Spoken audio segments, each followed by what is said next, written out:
Welcome back to A Little Bit of Cheese, your daily bite-sized Wisconsin sports podcast. I'm your host, Cody Depius. I want to thank you for being here with us once again today. It is October 16th, 2024, and we got some exciting news at the end of yesterday in regards to the Packers' kicking situation, which had been a problem each of the last two seasons.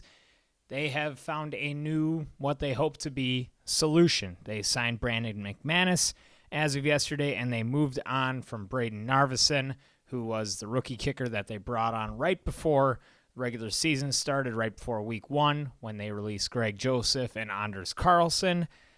Narveson did not get the job done. We've talked about it over the show. If Narveson had been able to make a couple of his kicks against Minnesota, Green Bay probably has another win on their docket, and Minnesota would have a loss, which would be really big for the division right now.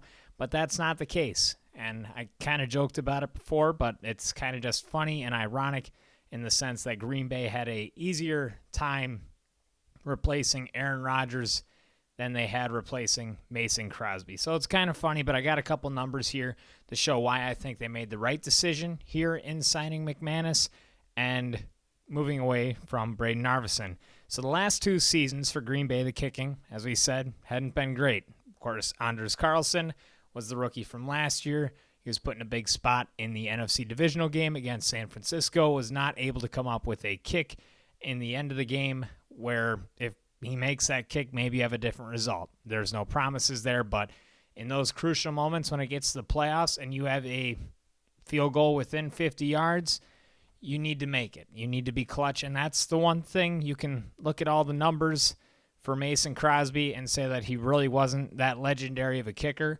But if you were within 50 yards and you needed that man to make a kick, he was going to make that kick. Ever since Crosby has left, Green Bay hasn't had a guy to make that kick. And, of course, last year Carlson missed that kick, and the Packers do not win that game. They are eliminated from the playoffs. So, in the offseason, they brought in Greg Joseph to try to compete with Anders Carlson. Joseph had been he's a veteran in the league, had been in the league for quite a few years now, and they were pretty even throughout training camp.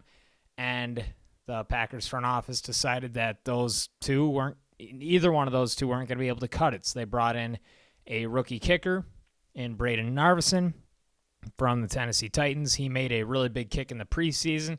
There's a lot of excitement around him, and you could see why.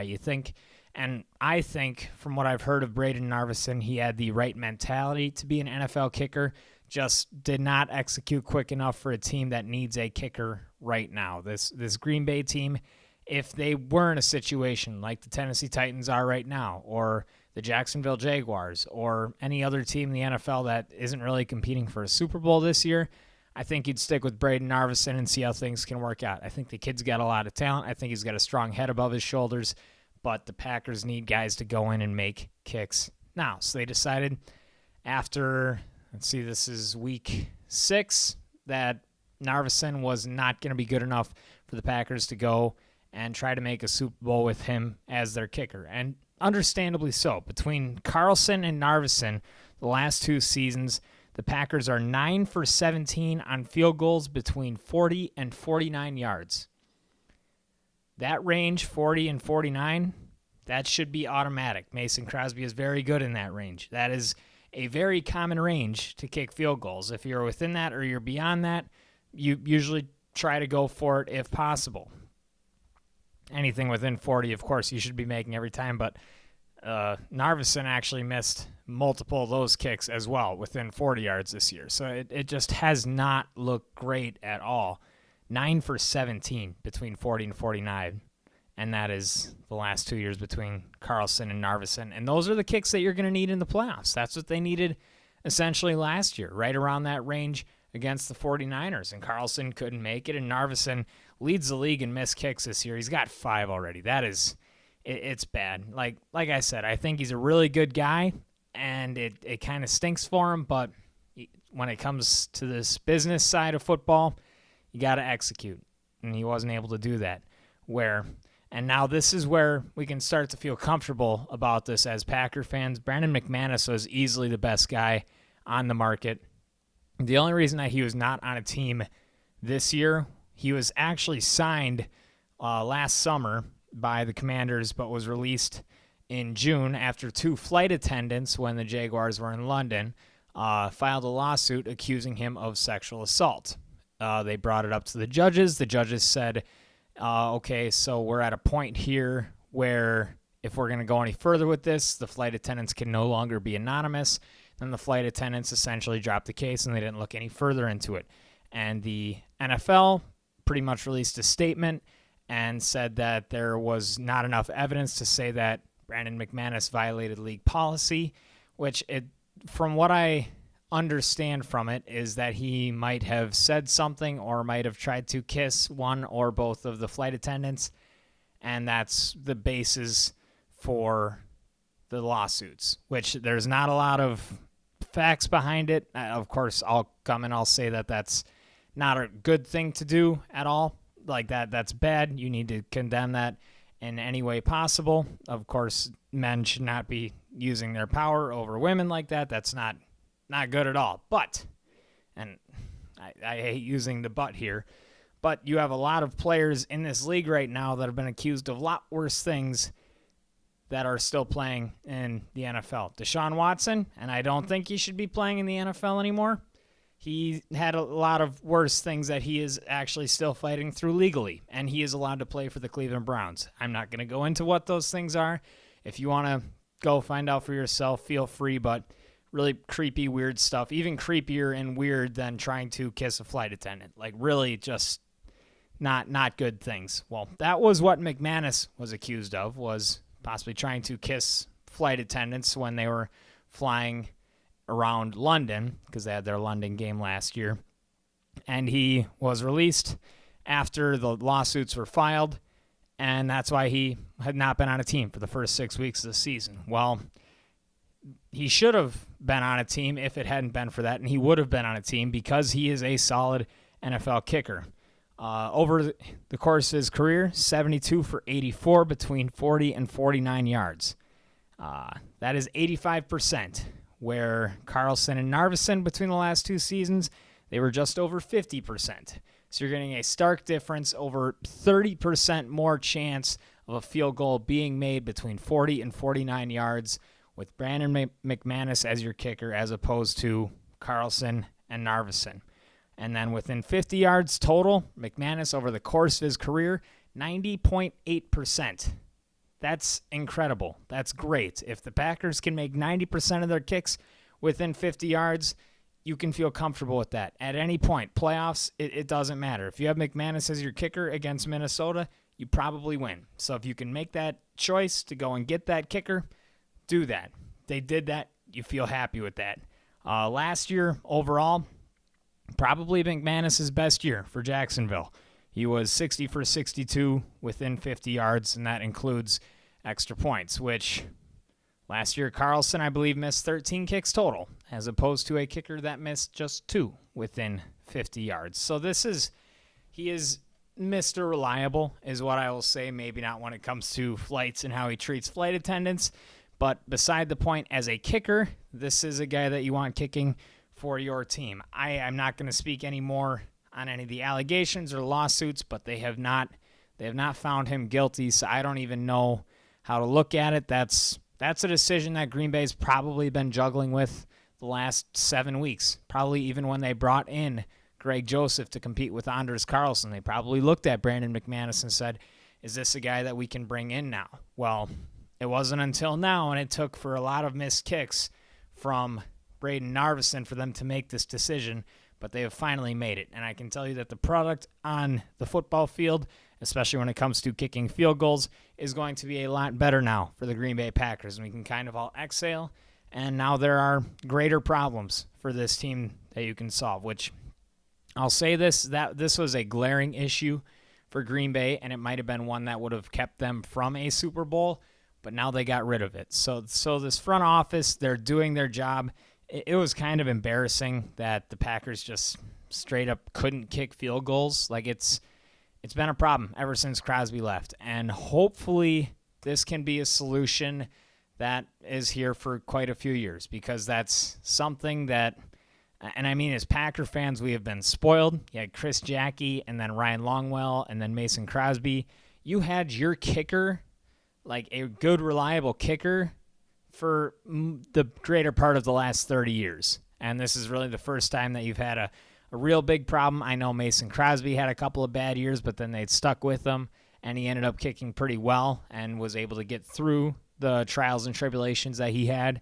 But this is really the first time where Green Bay is like, we don't have a kicker that we can trust or that we can even go back to, and to give him extra time, which you'd love to see a kid like Narveson go and get some extra time. I hope he finds another opportunity on possibly a bad team in the league right now that can give a young kicker some opportunities, because really the kicks don't matter all that much.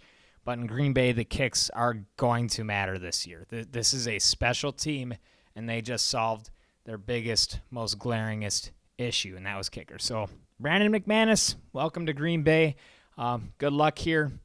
Please don't mess this up. This is a special team. We care a lot about it, and we don't want a kicker to be the reason that the green and gold are not in the Super Bowl. Story number 2 for the day.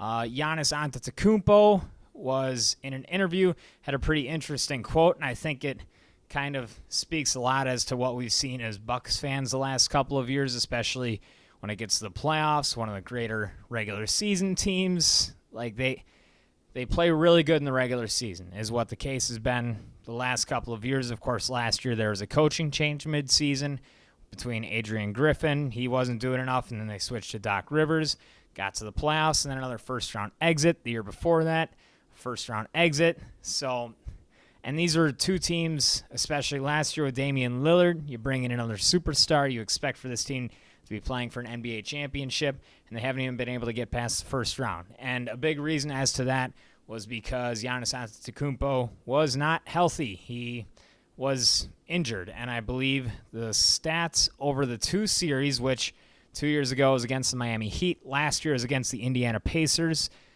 Giannis had missed a combined 8 out of 11 of games in those series. So without your biggest superstar, and who a lot of people regard as the most dominant player in the NBA, without that guy in your lineup, you're usually not going to win a playoff series. I think they had a chance to do that, but they weren't able to overcome it and win those series. So Giannis said, end quote, I might bleep out a little bit here, "This year, a challenge for me is to be healthy. A challenge for me is to play in the playoffs, to get out of the blanking first round, assert myself even more." So Giannis, he understands that what is keeping the Bucks from these playoff wins, of course, is himself. And it's, I don't know, of course, it's very obvious to us, but I will say that it is refreshing to see that he understands how important he is. And there was another video that I saw yesterday, and I can't quote it in particular, where I think there was a tweet that said, "I was born too late to watch Michael Jordan, born too late to understand Kobe's greatness, but born just in time to watch Giannis Antetokounmpo." And Giannis, he's been a very humble player his entire career, but yesterday essentially said that there has never been a single player in NBA history that defenses had to entirely scheme their entire game plan around stopping him, pretty much calling himself the most dominant player in basketball history, which there's definitely an argument for it, which I love to know that he has that confidence. Of course he does. You see the way that he plays on the court, but you never really heard him say it in quite that way. You never really hear him pat himself on the back. You kind of hear him joke about these things and whatnot, but if you can find that video, I'd recommend going and looking at it. But you kind of see that look in his eye, or like that guy understands how good he is, and you know how hungry he is to go bring another championship to Milwaukee. And I'll be honest, I didn't really watch a lot of Bucks basketball until Giannis appeared on the scene there. And he, of course, brought a championship to Milwaukee and brought some exciting basketball to a franchise that had not seen it in a very long time. Of course, you had your Ray Allen, you had Michael Redd was in there for a couple of years, but what we're seeing here in Milwaukee with Bucks basketball, this is really the second golden era after, of course, Oscar Robinson and Lou Alcindor, also known as Kareem Abdul-Jabbar, were on the team back in the 70s. But this is exciting stuff, and you got another Bucks season coming up. I believe in just about a week here. So we'll be covering that. I got a couple of friends who would absolutely love to come on and talk Bucks with me, which we'll dive into that. But these kind of quotes from Giannis, I like that he's being very open with the media, and I like that he's kind of letting us know his mindset, what his goals are, and essentially how good of a player he thinks he is, which I think he's the best player in basketball. And of course, that's biased, and I get to watch him every single night, and I don't watch everyone else every single night, but the kind of effect that he brings to a basketball team is unlike any other for any player on any team in the NBA. So, nice quote from Giannis there, but the big news once again is Packers moving on from Braden Narvison. They signed Brandon McManus. They have a new starting kicker in Green Bay, and Giannis, just hoping he can be healthy for the playoffs. I'm your host, Cody Depius. I want to thank you for being here with us today. So we will see you again tomorrow on Thursday for another edition of A Little Bit of Cheese, your daily bite-sized Wisconsin sports podcast.